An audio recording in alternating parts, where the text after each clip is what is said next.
Assalamualaikum warahmatullahi wabarakatuh. Salam sejahtera, sehat-sehat selalu. Salam saya dari Sentot Janinto dari DNIKS. Nah, ini siang ini kita ketemu tamu yang sangat istimewa.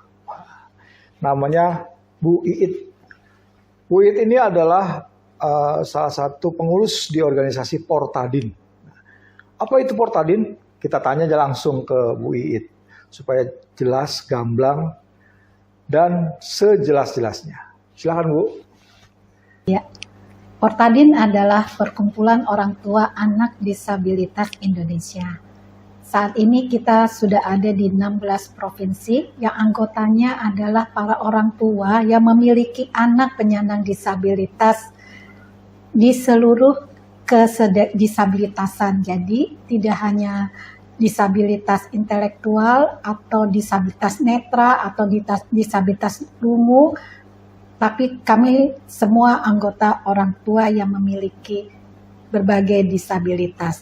Tetapi fokusnya kita sebagian besar adalah orang tua yang memiliki anak disabilitas intelektual. Oh gitu Bu. Jadi ada berapa macam Bu tadi Bu disabilitasnya yang di? Ada disabilitas intelektual Pak, yang paling banyak. Intelektual maksudnya apa tuh Bu?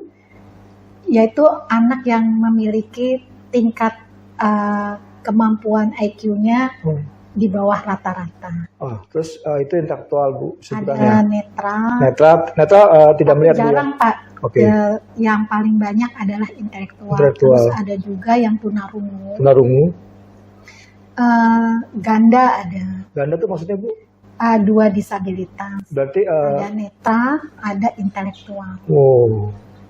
Nah, selama ini kegiatannya apa tuh Bu di Portadin itu Bu? Kegiatan kita tuh di Portadin, kita ngadain acara seminar, pokoknya meningkatkan peran orang tua lah Pak. Sejauh ini apakah seminar kayak gitu mendapat respon yang bagus Bu dari masyarakat atau lebih banyak lagi yang ikutan itu Bu? Ya alhamdulillah sih Pak. Selain seminar juga kan kita dulu kita mengadakan advokasi juga Pak. Terus kita mengadakan siaran di radio. Kalau pada acara seminar ya alhamdulillah orang tua banyak yang ikut Pak. Jadi di sini perannya adalah peran orang tua Bu ya. Jadi lebih banyak peran orang tua. Sebenarnya orang tua juga yang harus berperan Bu ya. Nah karena kebetulan sebagian besar adalah anak disabilitas intelektual dan autis. Autisnya juga kan bukan autis yang ringan Pak. Ada autis yang tingkatannya agak berat. Jadi kan mereka tidak dapat mengapresiasikan. Kitalah orang tua yang memperjuangkan hak-hak mereka. Autis juga masuk juga di dalam ini juga? Banyak Pak, orang tua yang memiliki anak autis banyak. Tapi kan kalau autis Bu ada tingkatannya Bu ya? Iya. Ini tingkatannya mungkin yang sangat parah gitu Bu ya? Nggak, ada berbagai macam. Tapi tidak parah semua. Asosiasi autis juga ada nggak usah Bu ya? Ada. Ada yayasan autis. Jadi kalau Portadin ini mengkhususkan orang-orang tuanya yang mempunyai anak disabilitas dimasukkan ke dalam organisasi Portadin. Portadin. Nah, Bu, itu semua ada 16 provinsi Bu ya? Nah, kok nggak sampai 30 Bu? Itulah susahnya Pak. Susah Bu ya? Susahnya kita membentuk organisasi karena tidak semua orang tua tuh peduli. Bukan peduli sih sama anaknya, tetapi untuk masuk organisasi itu kan kita nirlaba Pak. Nirlaba kan ibaratnya kita harus berjuang sendiri. Sementara kalau kita bikin acara kan kita harus membutuhkan dana. Terus di setiap provinsi kita memang susah jejaringnya itu loh Pak. Nah, Bu, pengennya sih semuanya ada. Semuanya ada ya. Maksudnya gini Bu, ini ke pemerintahan gimana Bu? Maksudnya hubungan dengan Depsos apa hubungan Kemensos? Ya kita ada hubungannya, ya hubungan baik-baik aja sih. Bukan maksudnya gini Bu, kan banyak juga diperlukan alat segala macam gitu Bu. Apakah ada bantuan dari pihak luar Bu? Kalau kita sementara ini sih nggak ada bantuan Pak dari pihak luar. Kenapa Bu? Apa nggak buat acara charity gitu Bu, atau mengumpulkan untuk disabilitas khusus mungkin yang paling berat tuh apa sih Bu? Yang maksudnya di misalnya Bu, ganda itu apa yang ada netra, ada intelektual. Ya ini kita belum sampai ke situ Pak.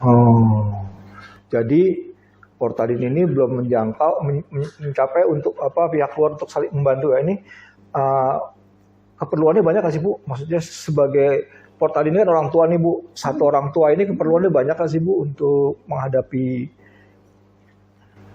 Karena kita orang tua yang sebagian besar anak disabilitas intelektual Pak. Nah, anak disabilitas intelektual itu kan sebenarnya biayanya tinggi Pak.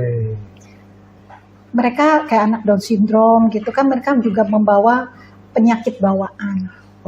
Jadi memang untuk anak orang tua tuh harus mempunyai, selain hatinya yang luas, juga harus punya cadangan biaya untuk pengobatannya, untuk terapinya. Apalagi kalau baru masih kecil ya Pak, di bawah 7 tahun tuh harus banyak terapi supaya anak itu bisa minimal nih mengurus dirinya sendiri. Karena terapinya tuh tidak hanya terapi bicara, ada terapi okupasi, ada sensorik integrasi. Kalau yang tingkah lakunya nggak benar harus ada terapi tingkah laku. Jadi banyak yang harus dijalankan orang tua untuk supaya anak itu menjadi lebih baik. Luar biasa Bu. Jadi idenya Portalin ini luar biasa juga Bu ya. Jadinya sama orang tua bisa saling sharing Bu ya. Betul Pak. Jadi kita bisa saling sharing, kan orang tua juga perlu curhat, perlu cerita permasalahan anaknya. Jadi bagaimana kasus seperti ini kita mengatasinya bagaimana. Nah Bu, kalau di Jakarta ini Portalin itu udah ada 5 wilayah belum Bu? Belum Pak. Jadi kita masih fokus DKI. Jadi setiap kegiatan di DKI yang melibatkan semua. Jadi kita bermitra juga Pak. Berarti ini kan harus disebarkan ke wali kota masing-masing ya, Jakarta Selatan segala macam, untuk ini kan supaya bersatu kan, maksudnya Mas. Idealnya begitu Pak, cuma kan kita para orang tua nih kebanyakan ibu-ibu mempunyai keterbatasan. Nah, pertama keterbatasan waktu, merawat anak juga, keterbatasan merawat anak. Maksudnya kan anak sekolah, terus kalau ditinggal nggak bisa sendiri. Jadi itu memang salah satu kekurangan kami tuh di situ. Jadi tidak bisa bergerak dengan leluasa kayak gitu Pak. Berarti sebenarnya harus ada orang ketiga yang istilahnya berinisiatif ya untuk membesarkan organisasi ini. Karena ini kan sangat penting sekali Bu ya. Iya Pak. Biar sama orang tua berkomunikasi dan tahu permasalahan dan tahu jalan keluar masing-masing ya Bu ya. Ini luar biasa nih Bu. Nah di Jakarta ini ada berapa Bu itunya Bu? Peserta anggotanya? 50 orang. 50 orang. Kita biasanya orang tua dari di SLB. Jadi kayak misalnya Santi Rama gitu Bu ya. Kebetulan kebanyakan yang intelektual Pak. Misalnya jadi orang tua di Rawinala, orang tua di SLB Negeri, di Yayasan Asibudi. Gitu. Karena orang tua juga mungkin keterbatasan waktu untuk bisa terlibat aktif Pak ya di organisasi ini. Bu, ini ngomong-ngomong aja Bu ya. Ini di Jakarta ini ada sensus nggak sih Bu? Berapa jumlah sebenarnya yang disabilitas yang intelektual ini Bu? Kira-kira ada nggak sih Bu gambaran sensusnya tuh berapa orang gitu kira-kira? Nah itu saya kurang paham tuh Pak, karena belum ada pendataan, ada yang bilang sekian, ada teman-teman tuh yang dari Pokja bilang sekian khusus itu, tapi kan yang resminya itu ya dari Biro Pusat Statistik itu Bu ya, dari BPS. Ini kan perlu juga ya, harusnya sebenarnya kan pemerintah. Itu penting banget Pak, karena kan kita juga perlu tahu ya. Disabilitas intelektual ada berapa, nanti apakah mereka mendapat bantuan dari pemerintah kan, yang itu yang diperlukan untuk misalnya para orang tua yang tidak mampu. Kayak misalnya potongan rumah sakit, itu kan Bu ya, misalnya ya pemerintah pusat rumah sakit, dapat nggak Bu potongan? Apa karena pakai BPJS doang? BPJS. BPJS saja? Biasanya mereka BPJS. Tapi alhamdulillah sih Pak, teman-teman udah cerita kalau terapi sudah masuk dalam BPJS. Alhamdulillah. Tapi 50 anggota itu sudah di BPJS semua Bu? kurang tahu juga sih. Soalnya kan kita dari berbagai elemen. Oh, nah mungkin gini Bu, mungkin saran aja Bu, kita juga mengurus orang Portadin ini juga harus menghimbau kepada orang tuanya masing-masing untuk ikut BPJS kali itu Bu ya. Nah tinggal di BPJS-nya nanti kita berjuang untuk fasilitas-fasilitas terapi dan segala macam itu mendapat gitu Bu ya. Jadi sebenarnya Portadin ini bisa dibesarkan Bu. Kita coba uji coba di Jakarta Bu ya. Nah, coba mungkin kita bikin podcast ini bisa sampai ke gubernur gitu ya Bu. Gubernur juga mungkin dengar sebenarnya ada hal yang seperti ini yang perlu ditingkatkan, perlu dikumpulkan, perlu dibantu gitu Bu ya. Nih, terus kira-kira kesulitannya apa lagi Bu? Apa nih yang yang Ibu rasakan yang selama ini kurang dapat respon dari pemerintah? Apa kira-kira? Sebenarnya kalau kita sih kendalanya di masalah yang pendanaan. Oh, pendanaan. Karena kan kalau kita mau bergerak kan kita perlu dana. Terus sekarang ini pun orang tua di Portadin ini kan kebanyakan nih Pak, orang tua yang mempunyai anak udah usia 26, 25. Mereka mobilisasinya kan juga udah mulai terbatas. Terus kegiatan-kegiatan kita nih Pak sebenarnya dari dana sendiri, dari teman-teman saweran lah gitu ya. Saweran, terus kita colek teman kita yang mampu kayak gitu. Berbagi lah saling. Iya. Waduh, ini luar biasa Bu. Dari kita untuk kita. Iya, luar biasa sekali Karena kita memang belum pinter sih Pak untuk mencari dana. Ya mungkin begini Bu, mungkin kan sekarang zamannya media sosial Bu. Iya. Nah mungkin saran saya bikin portal ini bikin media sosial juga Bu. Jadi kalau media sosial ini kan tidak ada batasan Bu, lintas pagar gitu kan Bu ya.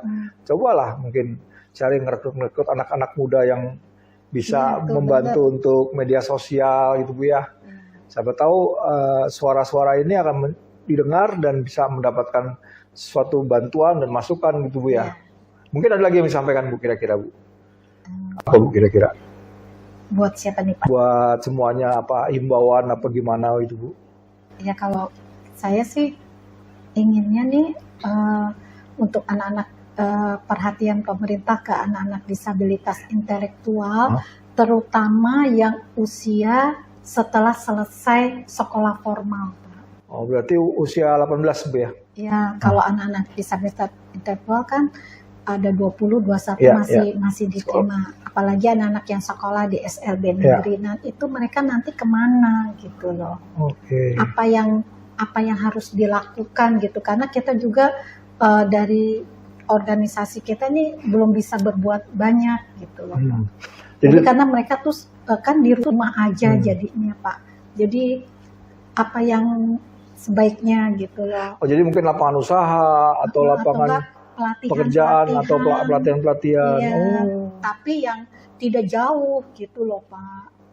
Maksudnya misalnya Hastakarya mengerjakan di rumah gitu ya Bu ya. Ya ada pendamping atau enggak di dekat perumahannya gitu ada lembaga gitu.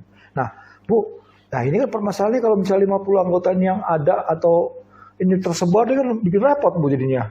Nggak ada sentralisasi di mana gitu setiap hari apa ketemu gitu nggak ada Bu? Ada, kita di WA grup Pak. Kita selalu komunikasi apapun permasalahannya ya komunikasi di WA atau enggak kita melakukan Zoom kalau ada kasus-kasus tertentu gitu kita di Zoom. Tapi sama ini dari DKI Bu, Depsos DKI ya kita kolaborasi aja Pak, misalnya kayak kemarin mengenai Perda kita diundang.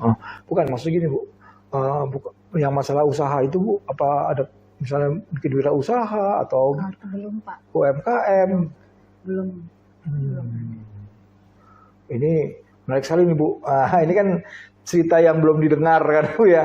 Coba kita sampaikan, coba kita ini mungkin ada teman-teman nanti yang rekan-rekan juga yang terketuk jadi bisa membantu untuk kedepannya yang lulusan-lulusan ini Bu. Itu Bu ya. Ya maksudnya yang sekolah habis SLB gitu yang sudah lulus ya. Itu ada kegiatan yang kita belum sempat buat gitu loh Pak kegiatan untuk anak-anak ini. Tapi ada beberapa sekolah sih Pak seperti Yayasan Asi Budi itu kan punya unit latihan kerja, sentra pemberdayaan. Nah itu kita maksudnya anak-anak tuh bisa di situ. Tapi kan tidak semua ada di dekat rumah mereka. Iya. Yang terjangkau lah istilahnya, yang nggak usah pakai ongkos, nggak usah pakai biaya Bu ya. Mungkin ada lagi Bu, kira-kira yang mau disampaikan nih, kita penutup nih. Ya, itu aja deh. Itu aja. Oke deh. Bu ini luar biasa ini Portadinnya. Kita dibuka mata kita bahwa ada suatu perjuangan orang tua ini yang harus didengar, ya kan, harus dibantu ya, untuk kelancaran organisasi mereka dan untuk orang tua lain yang punya disabilitas, utamanya intelektual Bu ya. Itu yang harus sangat dibantu. Baiklah, mitra DNIKS kalian, cukup sekian podcast hari ini dengan Bu Iik dari Portadin. Kami ucapkan Assalamualaikum warahmatullahi wabarakatuh. Salam.